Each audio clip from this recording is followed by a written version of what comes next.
एक अघोरी जो पकड़ में आया 2020 में, तब उस समय उसके सामने 7 एक्सपर्ट बैठे हुए थे जो वहां उससे पूछताछ करने के लिए, उससे सवाल जवाब करने के लिए बैठे थे। वो संस्कृत के कुछ अपभ्रंश शब्द बोलता था जिनका अर्थ निकालना बहुत मुश्किल था।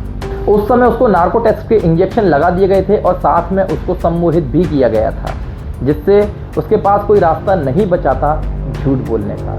अब उसके मुंह से जो भी निकलेगा वो सच ही निकलेगा, इसलिए वो झूठ बोल ही नहीं सकता था। सवाल पूछने पर वो बोलना प्रारंभ करता है तो वो बताता है कि मेरा नाम ओम शास्त्री है, मेरी उम्र 40 वर्ष के आसपास है और मेरी उम्र ठहर गई है।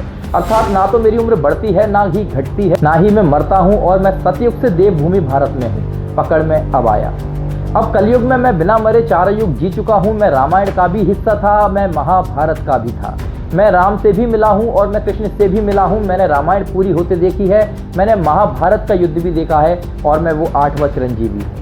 आमतौर पर हमको जो पता है कि हिंदू ग्रंथों में 7 चिरंजीवी हैं, पर वो ये कह रहा था कि मैं उन 7 में से कोई नहीं हूँ, मैं 8वां चिरंजीवी हूँ और अब तक छुपा हुआ था इतिहास के पन्नों में। कहते हैं कि वो शमशानों में रहता था और चिताओं की राख से अपना शरीर पोतता था। उसके पास मिली एक पुस्तिका में कुछ अजीबोगरीब चित्र और लिपियां थीं जिससे आज तक कोई भी नहीं पढ़ पाया।